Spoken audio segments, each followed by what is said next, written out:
الحمد لله رب العالمين،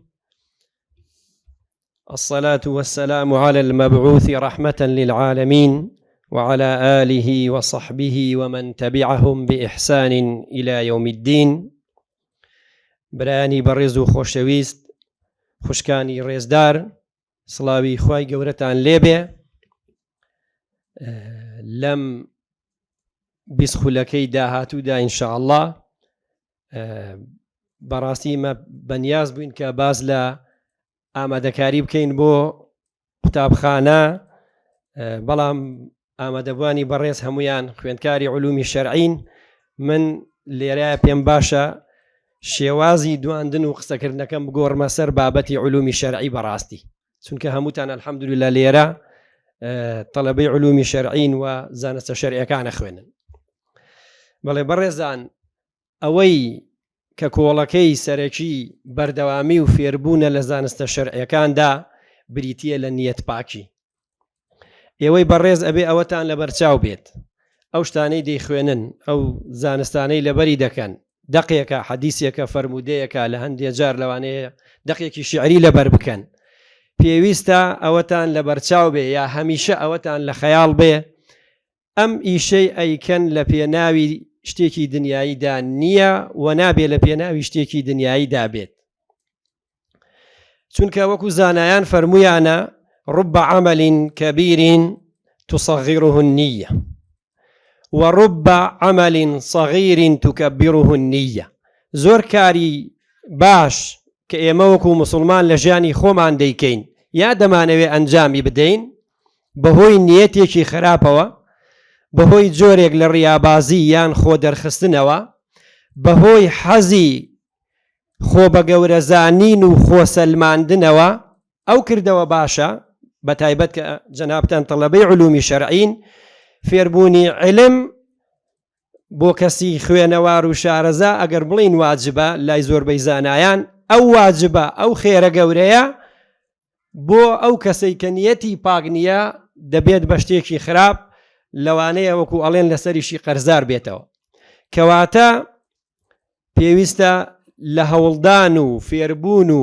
لەبەرکردنی زانستە شەرعیەکاندا نیەتمان پاک بێ، مەبەستمان ئەوە نەبێ خۆمان دەربخەین، مەبەستمان ئەوە نەبێ بەسەر کەسێکدا زاڵ ببین، بەسەر مامۆستایەکدا، بەسەر هاوڕێیەکی خۆماندا، یا حەزمان بەوە بێ علومی شەرعی فێر ببین بۆ ئەوەی لە مەجلیسێکە لە کۆڕێکە دەمەدەمێ بکەین، مناقەشە بکەین. چونکە هەمووتان لەوانەیە ئەو فەرمودەیەشتان بیستی بێ کە دەفەرمێ ئەنا ضامن ببيت في ربض الجنة لمن ترك المراء أو المراء وإن كان محقا. ئەگەر تۆ لەسەر حەقیش بی هەندێک جار، ئەگەر بەڵگەی تەواویشت پێ بێ،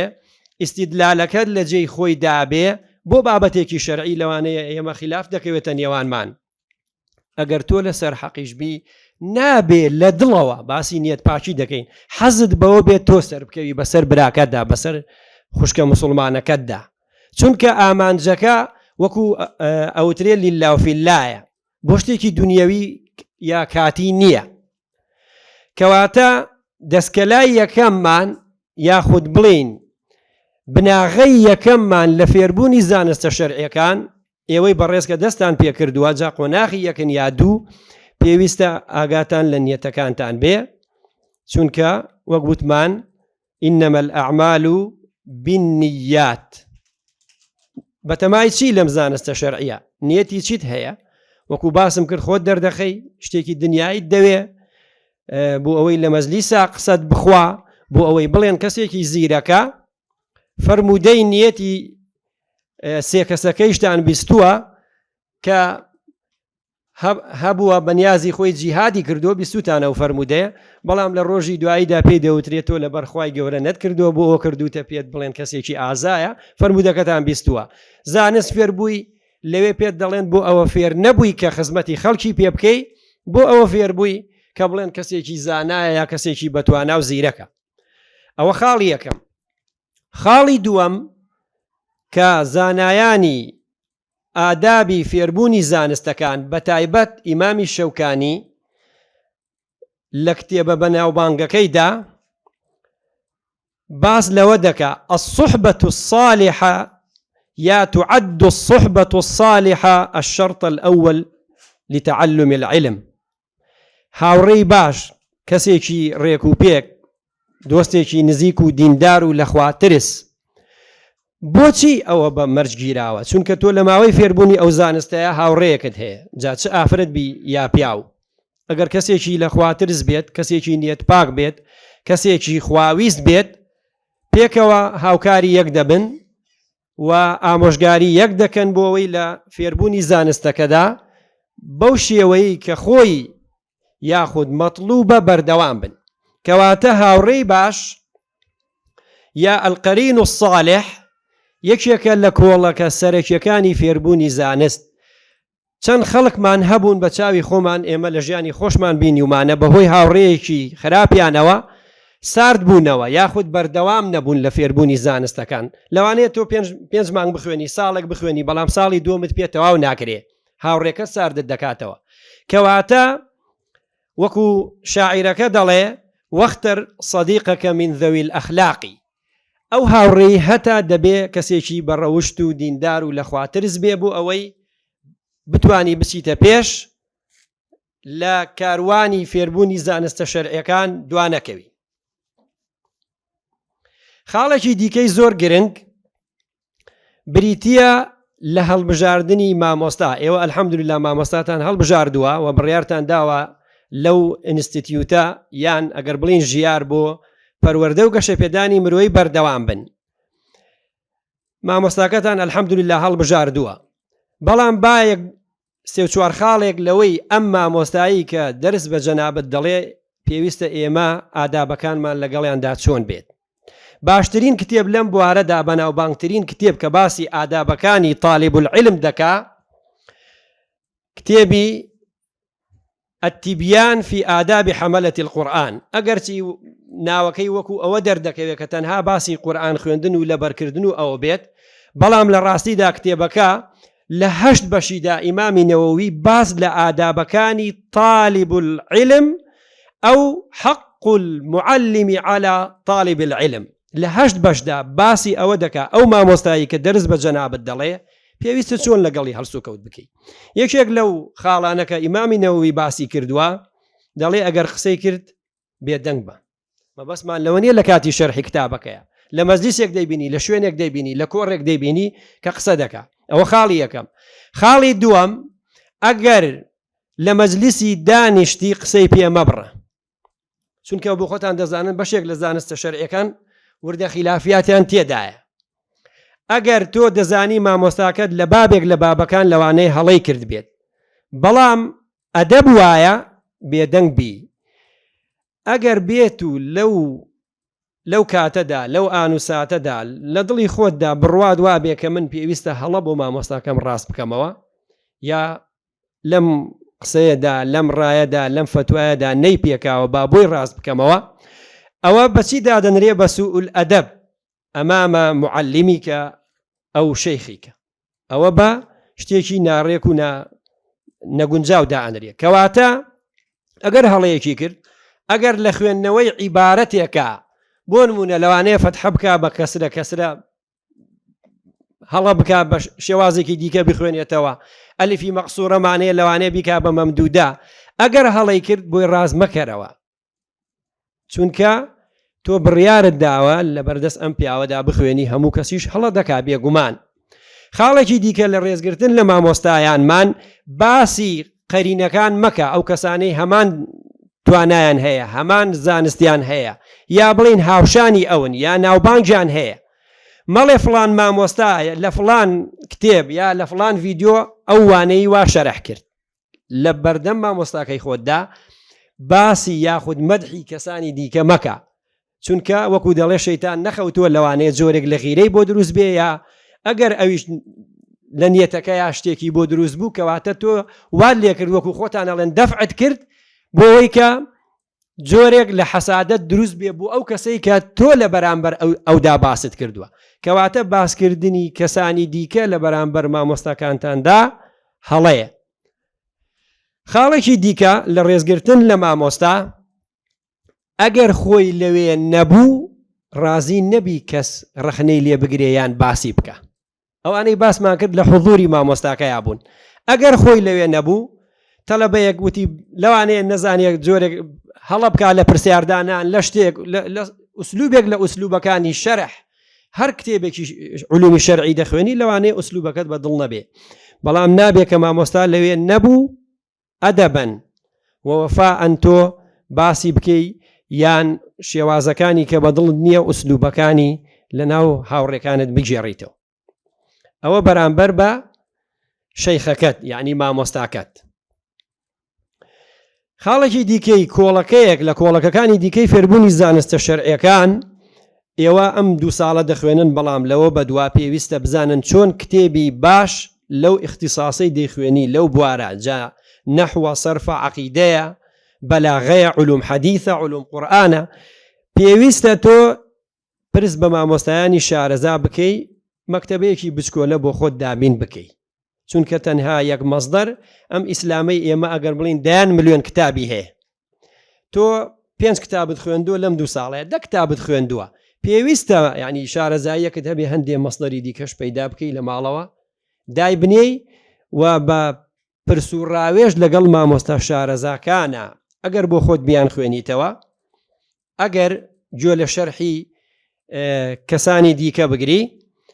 بە تایبەت ئەمڕۆ ئەپلیکیشنێکی زۆر تایبەت هەیە بە ناوی حوزرە ئەگەر هەڵە نەبم ئەپلیکیشنێک هەیە زۆربەی زانستە شەرعیەکانی تێدا شەرح کراوە بە تایبەت فقه تەفسیر ئوصول علوم الحەدیث علوم القورئان کەواتە پێویستان بەوەیە لەگەڵ کەسانی شارەزای ڕاوێژ بکەن کتێب یاخود مەصدەری باش بکڕن تەنها بۆ ئەوە ناوێنەی لە پاڵا بگرن بۆ ئەوەی کە ببێتە یارمەتی دەر بۆتان ئەگەر لە کتێبێکە ئوسلوبەکەی زۆر مویەسەرە لە کتێبێکی ترا لەوانەیە متەوەل بێ تەفاسیلی تێدا بێ ئیستیفادەی لێ دەکەن. خاڵێکی دیکە بۆ فێربوونی زانستە شەرعیەکان بریتیە لەوەی ئەو عیلمەی دەیخوێنی ئەو هەوڵەی دەیدەی ئەو کتێبانەی کڕیوتە ڕێزیان لێ بگری ڕێزگرتن لە زانستە شەرعیەکان بەوەیە ڕێزی کتابەکان بگری بیان پارێزی لە شوێنی تایبەت هەڵیان بگری نەیخەیتە بەردەستی منداڵ ئەوانەی کە خێزان و منداڵیان هەیە کەواتە ڕێزگرتن لە کتێب بەشێکە لە ڕێزگرتن لە زانستە شەرعیەکان. ئەو سەرچاوەی هەتا ئەو مەصدەرەی هەتا چەندێک گرنگی پێ بدەی نیشانەی ئەوەیە کە تۆ ئەوەندە لەو زانستە فێر دەبی یاخود عیلمەکەت خۆش دەوێ. بەڕێزان یەکێکی دیکە لە ئادابەکانی طالب العلم ئەوەیە خۆی بە دوور بگرێ وتمان لە دەمەدەمێ و لە مناقەشە بە تایبەت لە قۆناغەکانی سەرەتای فێربوون ئەگەر بڵێم 10 ساڵێکت دەوێ بە بەردەوامی ئەگەر خەریک بی 10 ساڵت دەوێ هەتا ڕادی هەتا فێر دەبی لەو ماوە زۆرەدا تۆ پێویستت بەوەیە زیاتر گوێ بگری وەک لەوەی قسە بکەی. 10 ساڵی ئەگەر هەر یەکێک لێوە بڕیاری داوە بەردەوام بێ یاخود ببێتە بانخوازێکی دیار یاخود ببێتە مامۆستایەک خزمەتی دەوروبەری بکات یا لەم ژیارە ببێتەوە بە مامۆستا بۆ خۆی پێویستە تۆ 10 ساڵێک بەردەوام بی لە ماوەی ئەم 10 ساڵەدا پێویستت بەوەیە بەردەوام بخوێنیتەوە. ئیمامی ئیبن الجەوزی قسەیەکی زۆر بەناوبانگی هەیە دەربارەی فێربوونی زانستە شەرعیەکان یاخود بڵێم بەکێ دەوترێ کەسێکی بەتوانا یا کەسێکی زانا دەفەرمێ ئینەمە العیلم 3 زانست 3 بەشە ئەگەر بڵین یەکێک لەوانە المذاکەرەت بەردەوام وتمان لەم 10 ساڵە تۆ دەخوێنیتەوە لە بەر دەکەی دووبارەی دەکەیتەوە ئەو علومانەی کە دەیخوێنی هەموو زانستە شەرعیەکان کەواتە خاڵی یەکەمی زانست تۆ کاتێک توانات هەیە کاتێک شارەزا ئەبی کە بەردەوام مذاکەرەت هەبی مذاکەرە واتە شتێکی شەخصیە لە ماڵەوە بڵین خوێندنەوە بەردەوام دەبێ خوێندنەوەت هەبێ ئیتر هەر یەکێک لەو زانستە شەرعیانە مەسادیری زۆرە. خاڵی دووەم بریتیە لە تەدریس و وانەوتنەوە ئەو شتەی خۆتان فێری بوون ئێستا جەنابەت 2 مانگ دەرسێکت خوێندووە دەتوانی کەسێک لە خواردوێ ئاستی کەسێک خزمێکتە دۆستێکتە برادەرێکە دەتوانی فێری بکەی یا تۆ چوویتە قۆناغی دوو لە ئەم قوتابخانەی ژیارە هەوڵ بدە ئەگەر بەباشی فێربووی بە جوانی شتەکانت لەبەر کردووە عیبارەتەکانت زەبت کردووە وەکو مستەڵەحی مەلایەتی وا ئەڵێن ئەگەر زەبتت کردووە ئەم عیبارەتانە ئەم کتێبەی کە خوێندوتە وانە بڵێرەوە بە کەسێکی خوار خۆت چونکە تەدریس بۆ خۆی جۆرێکە لە فێربوونی نوێ خۆت ئامادە دەکەی مستەڵەح شارەزایەکان دووبارە دەکەیتەوە بابەتەکە دەخوێنیتەوە لەبەری دەکەی دێتەوە بیرت. خاڵی سێیەم وەکو ئیبن الجەوزی باسی کردووە دەڵێ بریتە لە تەئلیف بەڵام ئەوە ئاستەکەی بەرزترە تەبعاً من ئەگەر بڵێم 20 ساڵت دەوێ لە بەردەوامی لە نووسین و خوێندنەوە اینجا دوای ئەوە تەئلیف بکەی باشە ئەگەر بتێت نووسینێک بکەی یاخود کتێبێک بنووسی لە یەکێک لەو بارانەی زانستە شەرعیەکان کەواتە پەلەکردن زوو خۆ دەرخستن یاخود لە هەندێک شوێن خێرا خۆت بەریتە پێشەوە بۆی کە حسابێکت بۆ بکەن یا جێت بکەنەوە لە مەجلیسێک یا تۆش حەز لێ قسە بکەی ئێمە هەمومان حەزمان لێ ئیمامی غەزالی زۆر قسەکردنی ناو بردووە بە شەهوەت واتە حەزێکە لە ناو ناخی ئێمە هەیە زانایانی دەرونیش جەختیان لەوە کردوێتەوە مرۆڤ حەزی لێ بەردەوام قسە بکە حەزی لێ کەواتە خوای گەورە ئەو توانایی لە ئێمەیە دروست کردووە یاخود ئەو توانایی پێمانداوە بەردەوام حەزمان لە قسەکردنە بەڵام تۆ دەبێ لەو مەسیرەی فێربوونی زانستە شەرعیانەدا فێربی زۆرترین جارجۆ بگری کەمترین جار قسە بکەی هەتا پێ دەکەی خۆ ناڵین بەردەوامی شەر بێ دەنگ بە هیچ مەکە هیچ مەڵێ هیچ مەنووسە ئەوەش نا بەڵام پەلە نەکەی لەم بابەیە یەکێک لە قاعیدەکانی یاخود لە ئادابەکانی علومی شەرعی کە ئیمامی شەوکانی باسی کردووە ئەدەب الطەلب ومنتهى الأرب لەو کتێبەیە دەڵێ من جلس قبل أوانه فقد عوقب بحرمانه أو بفي الرواياتك للروايات كان إسائك مكردي يا دلين من جلس قبل أوانه فقد بادر نفسه بهوانه أجر تو خيرا بڵین یەکێک لەو بەڕێزانە دوو مانگ دەرسی خوێندووە خێرا خۆی دەردەخا و کورتە ڤیدۆ تۆ ماردەکا و بڵاوی دەکاتەوە لەوانەیە هەندێک هەڵەش بکەی هەندێک جار هەر کەسێک زوو دانیش لەم جێی ئێمە وافیر بووین ماشەڵڵا هەر کەسێک زوو دابنیشێ زوو خۆی دەرخا زوو قسە بکە زوو تۆمار بکە زوو بنووسێت ئەگەر نووسینەکەش داخلی زانستەکەی دەکەوێتە هەڵەوە وەکو ئەوە زۆرێک لە سوکایەتی بەخۆی کردبێت معنای قسەکەی ئیمامی شەوکانی ئەوەیە بڵێمەوە بە عەرەبی من جەلەسە قبل ئەوانه ئەگەر دانیشتی لە کۆڕووکۆبوونەوە یا لە سەدارەی مەجلیس خەڵک دادەنیشێتەوە دەرس شەرح دەکەی جۆر لێ دەگرێ من جەلەسە قبل ئەوانه فقد بادر نفسه بهوانه هەڵە دەکەی تێدەکەوی لەوانەیە فتوایەک بدەی هەڵە بێ ئەو کات خەڵک ڕخنەر لێ دەگرێ مامۆستایانی سەروی خۆت ڕخنەر لێ دەگرن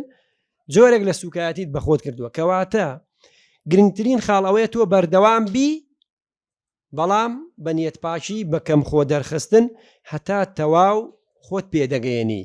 ناژڵێن هیچ مەکە خۆت دەرمەخا هیچ مەڵێ هیچ مەنووسە بەڵام پێویستت بەوێ لای کەمی 10 ساڵ بەردەوام بی ڕاستیەکەی ئەگەر ئەتەوێ بانخوازێکی سەرکەوتوبی ئەگەر ئەتەوێ خوشکێکی بەتوانابی ببیتە بانخواز یا گەنجێکی بەتوانە 10 ساڵی بەردەوامیت دەوێت لە بەردەستی مامۆستاکان دابنیشی کۆتا قسەم ئەوەیە لە ئادابی یاخود لە ئەسالیبی کۆنی زانایانی سەلەفی ئیسلام ئەم قسەیە باو بووە ئەگەر کەسێک دەربکەوتایە قسەی بکردایە کتێبی بنووسایە دەیانوت پرسیار بکەن بزان مامۆستاکانی کێ بووە